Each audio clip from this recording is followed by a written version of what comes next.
Good morning, my dear students. Welcome to the 9th session of General Science, where we are still continuing with the chapter Plant Reproduction, Pollination.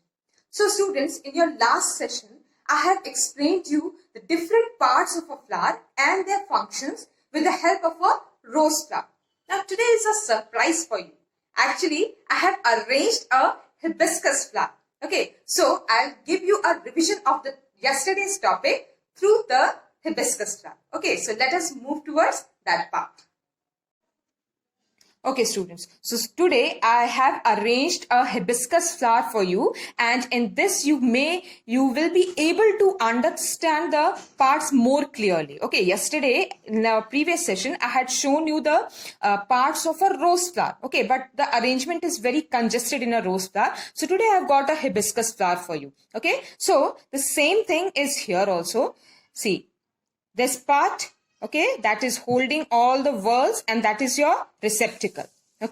As you move further up, there you get the green leafy structure, and that is your sepals. So see, in the bud stage, the sepals are just like this. In the bud stage, they will be completely covering the flower and protecting it.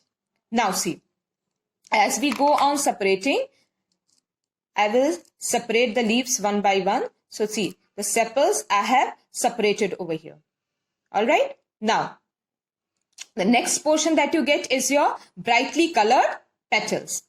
And what is the function of the petals? They will attract the insects. The brightly colored petals, they produce sweet nectar, and they will also attract the insects towards them. Now see, this is your third whorl. So this is called your stamen. The top portion that you see, that is called anther. And this thin stalk-like structure, that is called your filament. And the top portion, if you take it out and just try to rub it in your hand, you see a yellow powdery substance that you will get in your hands. This yellow powdery substance, I'll try to separate this part also. See, this yellow powdery substance that you get, that is your pollen. This is your pollen, and this contains the male cells or male gamete in it. Alright. Now, once I have taken out all the anther, all the stamen from it. Now see, the topmost portion. So this entire portion that is left here, this is called your pistil. This entire portion is called your pistil, and these are the parts of a pistil. So I'll explain you the parts again. So see, this topmost part that you see, this is called your stigma. This is the stigma, and this will receive the pollen from the stamen. This portion is your stigma. Now this tubular structure, students, that you see here, the tubular structure that you see here, this is called your style. This top portion was your stigma, and the tubular portion that you see, it connects your stigma to your ovary of the flower. Now see, ovary, once I dissect it and try to separate it, see, I'm trying to separate it. Alright, so here you get your ovary. This is your ovary. Alright, see, this is your ovary. This was attached to this portion, but once I have separated, it has come out. So this is your ovary, and this ovary contains your female cells. Once I cut open it, if you cut this portion and open it,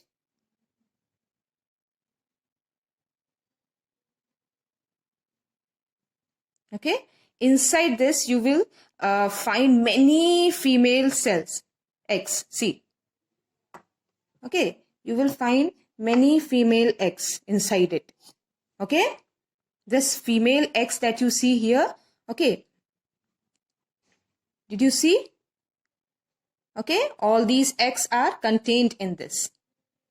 Students? So is it clear to you all? So see, this is all the parts of a flower. I think this must be clear to you by now, isn't it? Okay. So let us move to our today's portion, that is pollination. Pollination. For the male gamete to be able to combine with the female gamete, it is necessary that first the pollen grains from the anther of stamen should be carried to the stigma of pistil. The transfer of pollen grains from the anther of a stamen to the stigma of a pistil is called pollination.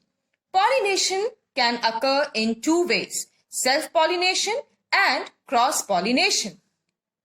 When the pollen grains from the anther of a flower are transferred to the stigma of the same flower or another flower on the same plant, it is called self-pollination. It can take place in bisexual flowers or in some unisexual flowers where both the male and the female flowers are born on the same plant. In both the cases, only one plant is involved. For self-pollination, the anther and the stigma must mature at the same time. Examples of plants that show self-pollination are orchid, pea, and sunflower. When the pollen grains from the anther of a flower on one plant are transferred to the stigma of a flower on another plant of the same species, it is called cross-pollination. In cross-pollination, two plants are involved. Cross-pollination can be observed in flowers of apples, dandelion, and maple trees. Agents of pollination. The pollen grains are transferred from anther to the stigma through insects, wind, water, etc. They are therefore termed as the agents of pollination. Pollination by insects. Pollination is done by insects such as bees and butterflies. This happens as follows. Certain flowers have brightly colored petals and a sweet scent to attract insects. They also produce a sweet liquid called nectar that insects feed on. While feeding on the nectar, some of the pollen grains, which are also sticky in nature, get stuck to their bodies. When they visit another flower of the same kind, some of these pollens get rubbed off on the stigma. Thus, pollination occurs. Features of insect-pollinated flowers. They have large, bright-colored and scented petals as well as nectar to attract insects. They have large pollen grains which can stick to the body of insects. They have anthers and stigmas inside the flower so that the insect can brush against them when it is drinking nectar. Some of the insect-pollinated flowers are of the plants such as sunflower, marigold, bougainvillea, jasmine, banana and banyan, etc. So students, see, reproduction in plants is actually a two-step. Okay, the first step is pollination, which we are going to cover in this chapter, and the next step is fertilization, which we will be covering in our next chapter. So today, let us learn what is pollination. See, pollination simply means transfer of pollen grains. Okay, transfer of pollen grains.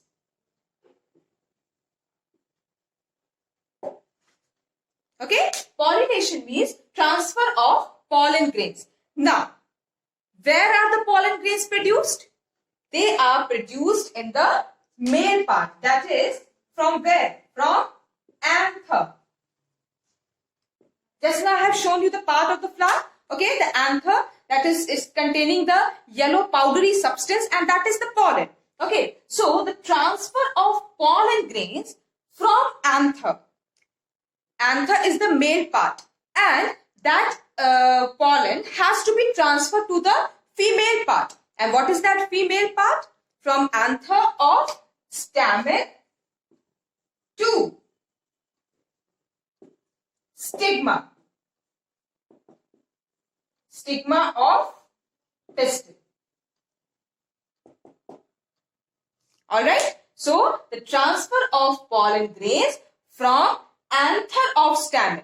Okay, stamen is the male part and anther is the part of stamen where pollen grains are produced. Okay, and the pollen contains the male gamete. Okay, so from the stamen that will be transferred to the stigma. Stigma is the topmost portion of pistil. Okay, stigma is the topmost sticky portion of pistil and it will receive the pollen grains from the anther. Clear? So see, pollination is simply this much process. That is, the pollen grains from the anther of stigma will be transferred to the, from the anther of stamen will be transferred to the stigma of pistil. Okay, this is pollination. Now, question arises, what is the need of pollination? Why this pollination is taking place?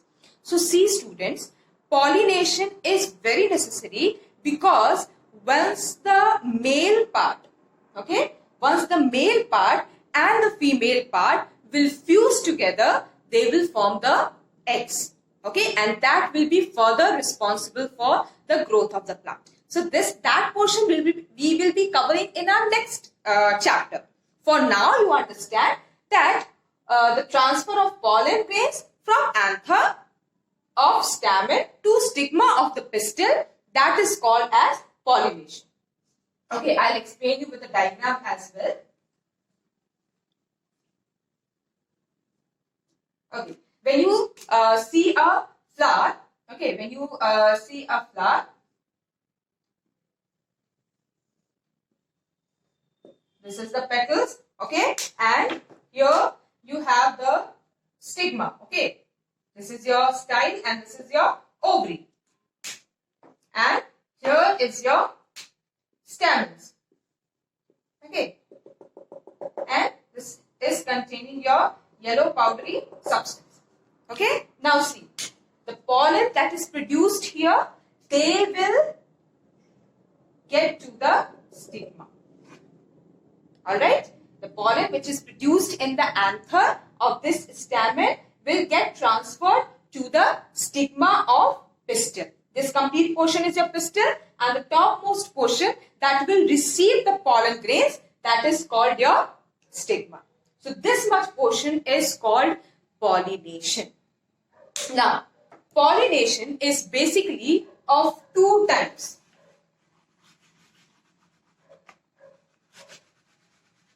This pollination is basically of two types. That is, first one is self-pollination and the other one is cross-pollination. Okay, self-pollination and cross-pollination. See, self-pollination means the transfer of pollen from anther to stigma will take place in the same flower. Okay, that is, from the same flower, the pollen will get transferred to the stigma of the flower. That is called as self-pollination. Okay, that is, either it will take place in same flower or different flower. Different flower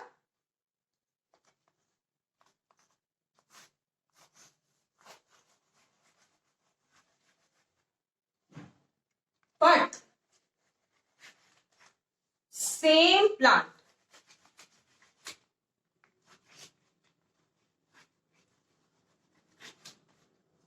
Okay, either it will take place in the same flower or it will take place in different flower but in the same plant. Clear? Now, cross pollination, that means it will take place in different plants, but same species.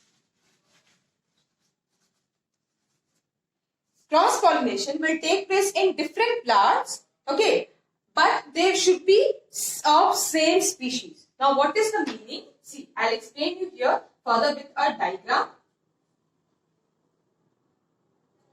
See, if I talk about self-pollination, see, either suppose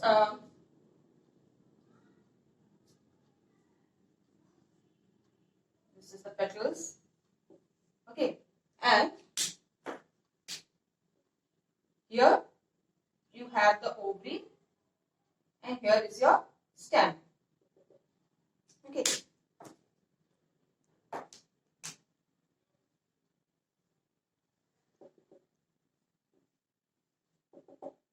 Okay, suppose from the same flower, the pollen gets transferred to the stigma. Okay, that is one type of self-pollination. Alright, now another type of self-pollination, suppose there is another flower.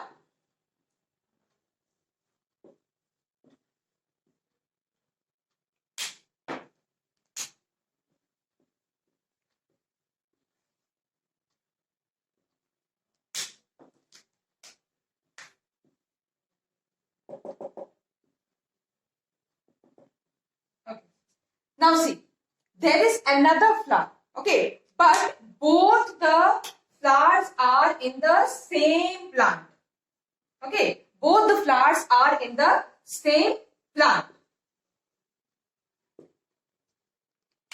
So see, suppose if the pollens from this flower get transferred to the stigma of different flower, okay, but they both are in the same plant, that process is also self-pollination.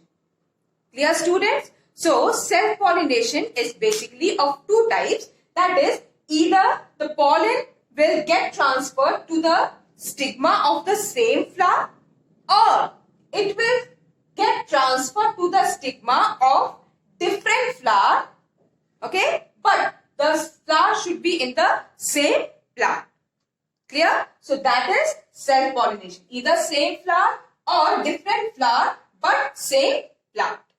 Now, next is your cross-pollination. Okay, what is a cross-pollination?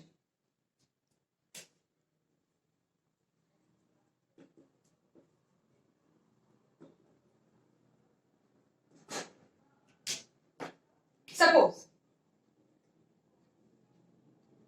this one was one flower, okay, and this is another flower. This is your stigma of the flower, sorry, pistil of the flower. And this is the pistil of another flower.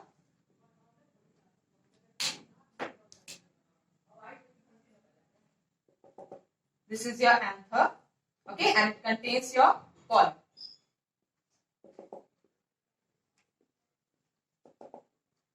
Okay, so suppose if the pollen grains, and see, this is one plant, okay, this is one plant and this is another plant.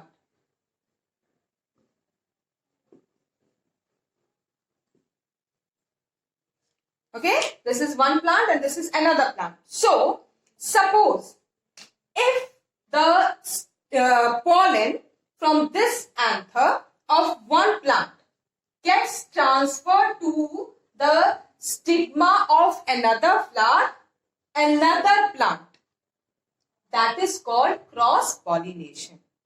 From the flower of one plant, the pollen from the anther got transferred to the stigma of another flower of another plant.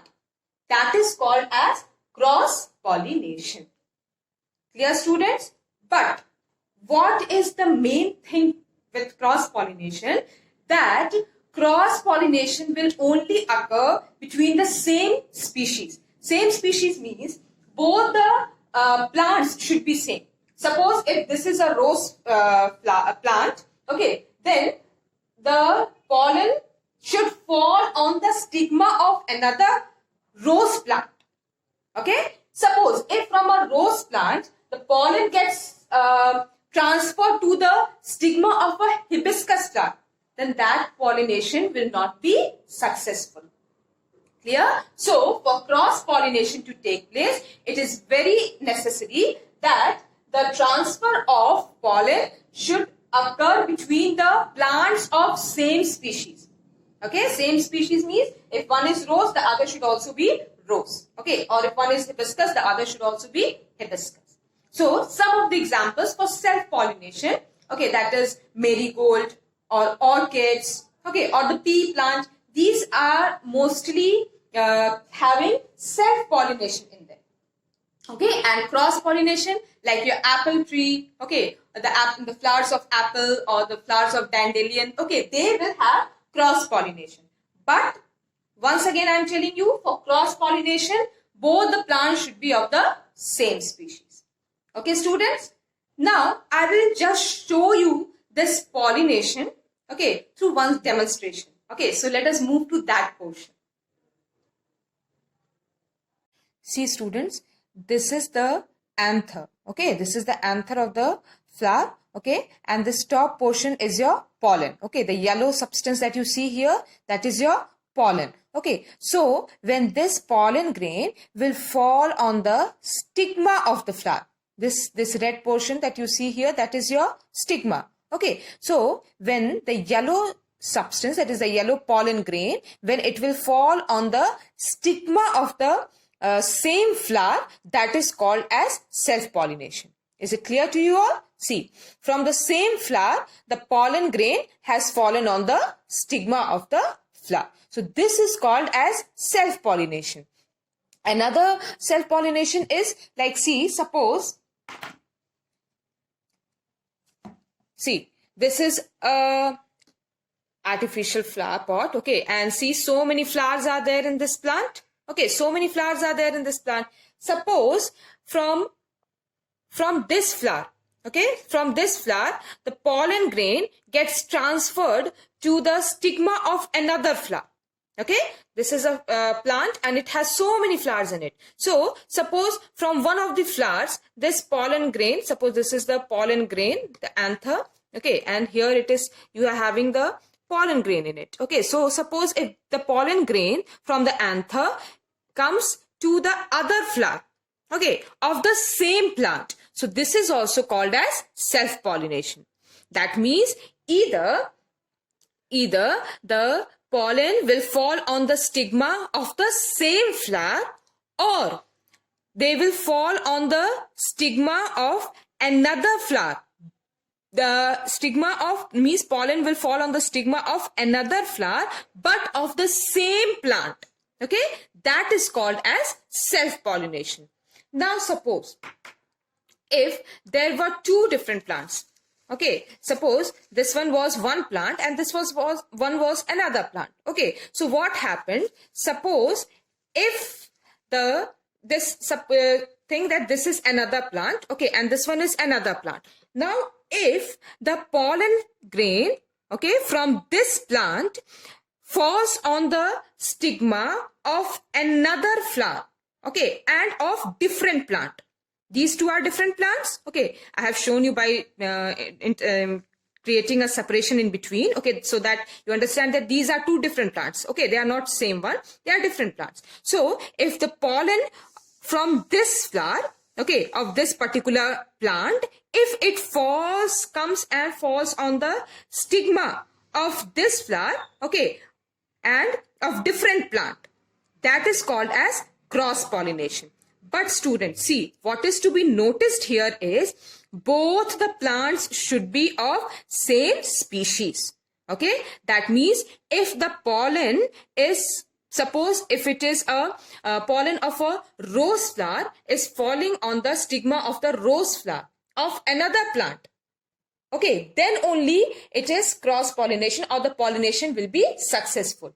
If this pollen grain falls on another plant, okay, and of different species. Suppose if this is another plant, okay, suppose if from this plant, okay, this is another plant, and from this plant the pollen falls on the stigma of another plant, okay, of different species. Now this is another species of plant and this is another species, okay. So if the pollination occurs between two different species, then that pollination is not said to be successful. Is it clear to you all? So it is necessary for cross-pollination to occur between the plants of same species. Okay, so this one was the explanation for pollination, that is self-pollination and cross-pollination. So students, I think through the demonstration, this topic must be very clear to you, that is self-pollination and what is cross-pollination. Now let us move towards the next topic, that is agents of pollination. So see, basically there should be some agents to carry out this process of pollination. Okay, means agents means the ones which will be responsible to do the pollination in the flowers. So in flowers, the pollination is carried out by either insects, wind or water. Okay, so three agents we will be learning in this chapter. So let us learn with the first agent of pollination, that is insects. Okay, insects, the first agent of pollination. How insects are carrying out the process of pollination, we will be learning that. Suppose, see, this is a flower. Okay, and this is another flower.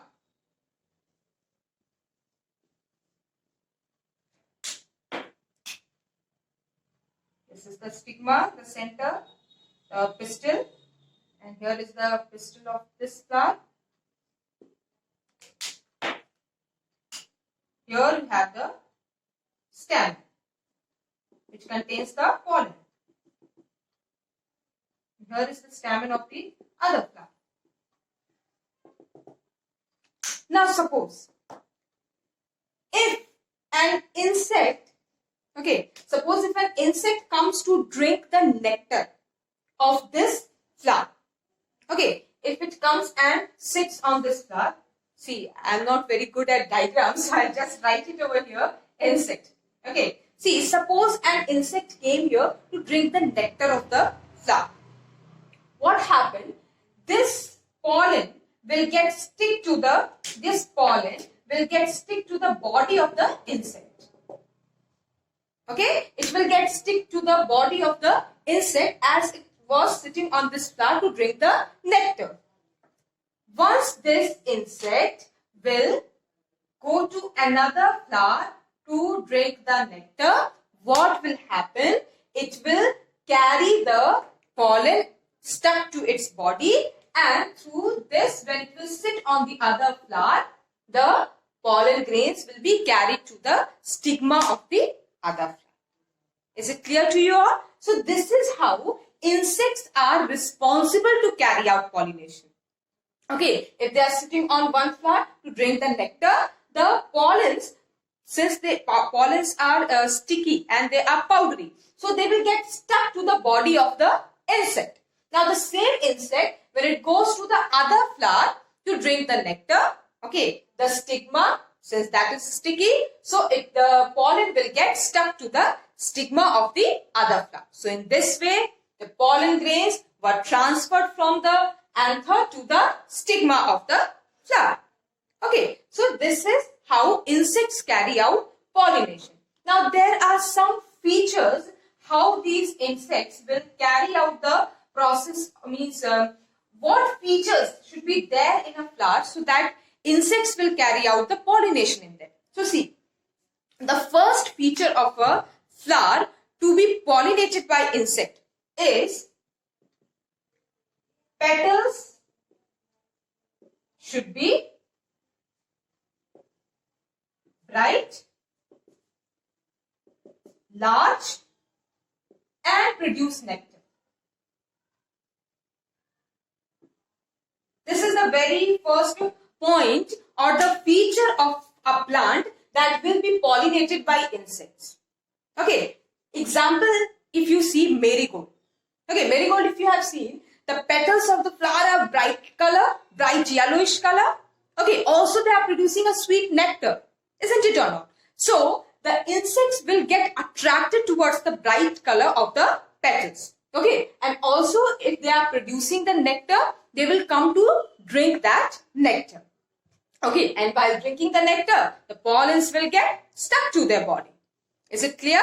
So the first feature is petals should be bright, large, and should produce nectar. Another example, if you see sunflower. Okay, the petals are such bright and so large. Okay, also they are producing very sweet nectar. So these insects will get attracted to them and hence they will cause pollination. Now see, the next feature.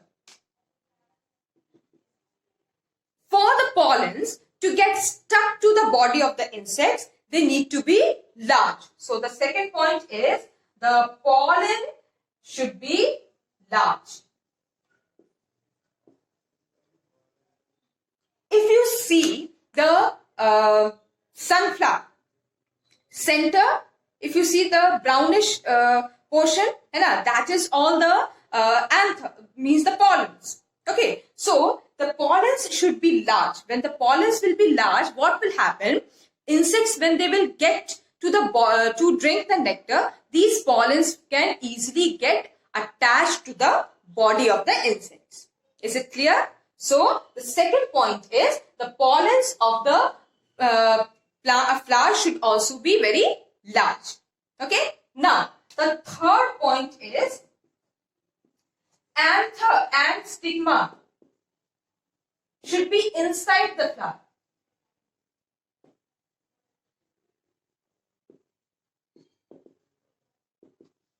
What is the meaning of this? That anther and stigma should be inside the flower. See students, many flowers are there which have the anthers hanging from them. Okay, the anthers are outside. Okay, and they are hanging. But for the flowers to get pollinated by insects, both the anther and stigma should be inside the flower. Why it is necessary? If the anther and stigma are inside, so when this insects will come to drink the nectar, okay, their body will rub against the anther and the pollen will get stuck to their body. Okay, also when they will go to the flower to drink, okay, these pollens will again rub against the stigma, okay, from their body, and the anther, pollen grains will get transferred to the next flower. Clear? So this is the first agent of pollination, that is how insects carry out pollination in the flowers. So these are the 3 points. That is, first one is petals should be bright, large and produce nectar. Pollen should be large so that they get stuck to the body.